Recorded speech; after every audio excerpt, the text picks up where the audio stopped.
My name is Rachel. I'm 39 years old, and for most of my life I played it safe.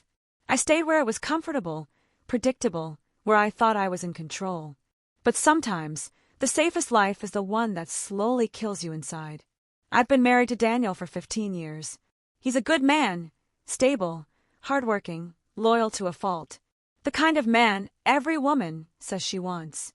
And for a long time, I believed I was happy with that. But over the years, something inside me began to fade. The laughter, the spark, the warmth that once filled our home turned into quiet routines. Dinner at 7, dishes by 8, separate screens until bed. We didn't fight, but we didn't love either. We just existed. One night, I looked in the mirror and barely recognized myself. My hair was tied up, my face looked tired, and my eyes, they were empty. That's when I decided to try something new. Something just for me. It started with a yoga class downtown. I told Daniel it was for my health, but the truth is, I just needed to feel alive again. To feel something. Anything. The studio was small, with dim lights and soft music. That's where I met Alex, the instructor.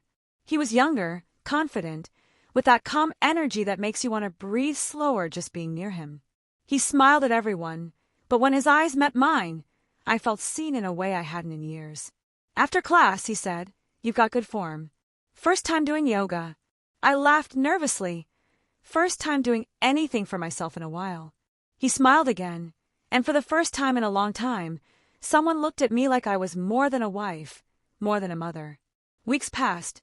I started attending every class. I told myself it was just exercise, but deep down I knew it wasn't. I was drawn to him, to how he made me feel. Free. Young. Wanted. Then one evening, after a late session, it happened. Everyone had left. I stayed behind to help clean up. It started with a conversation about life, choices, regrets. He told me he admired how open I was. I told him I admired how fearless he seemed.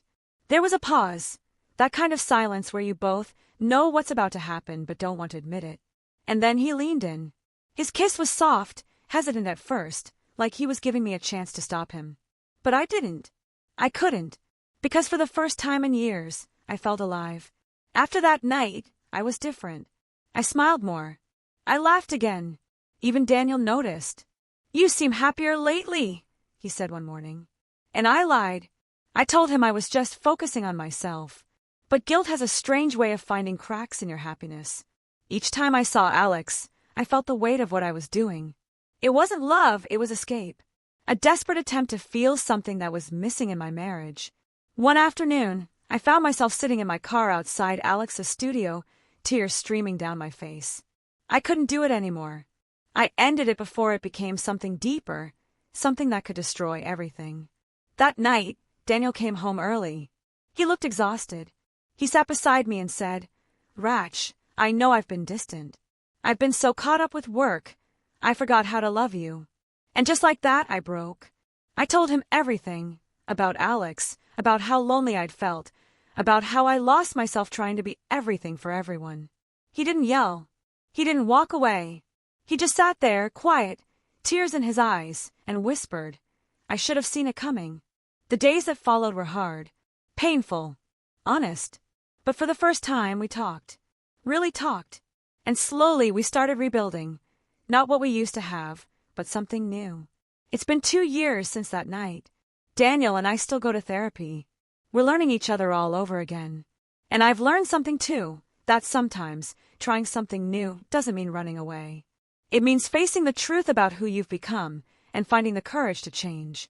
Trying something new didn't just transform my life. It forced me to finally live it. I didn't plan for it to happen that way. It started with something simple, a need to feel alive again. My name is Rachel. I'm 33 years old, and before all this, my life was quiet. Too quiet. Every day felt like a repeat of the one before. Wake up, make breakfast, pack lunches, clean up, pretend to smile at my husband, Daniel, and then wait for bedtime. Our conversations had become functional, about bills, groceries, and school meetings. Love had turned into routine, and routine had turned into distance. When my friend suggested a yoga class, I laughed. Me? I can't even touch my toes. But something inside me said yes. Maybe I needed change, something small, harmless. The first day I walked into that studio, I felt awkward. I was surrounded by people who looked so sure of themselves. That's when I met Alex. He was the instructor, calm, grounded, with this quiet confidence that drew you in without even trying. He noticed my nervousness and smiled. "Don't try to be perfect, Rachel. Just breathe." It sounds small, but no one had said something that gentle to me in years. Weeks went by, and the class became my escape. I started looking forward to it, to the calm, the warmth, and the way Alex made me feel seen. It wasn't love, at least not then. It was something subtler, a reminder that I was still there, beneath the exhaustion, beneath the silence. Then one evening it rained. Everyone rushed out after class except us. The lights were dim. The sound of rain filled the studio. He handed me a towel, smiled, and said, "You've changed, you know. You don't hide your eyes anymore." That one line broke something open. I don't know what came over me. Maybe it was loneliness. Maybe it was hunger. Not for passion, but for connection. He brushed my hand, and I didn't pull away. One look, one breath, and suddenly the room felt too small to contain the moment. It wasn't planned. It wasn't wild. It was quiet, trembling, almost sacred. And yet, when it was over, I felt the weight of what I'd done crash over me like cold water. Driving home that night, I couldn't look at myself in the mirror.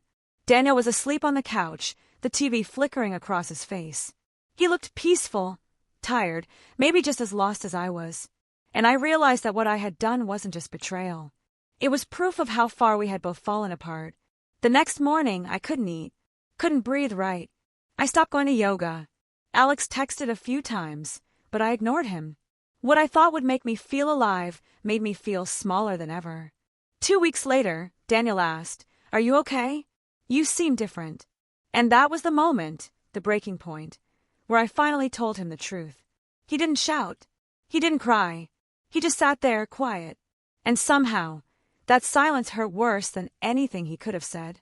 "I just wanted to feel like me again," I whispered.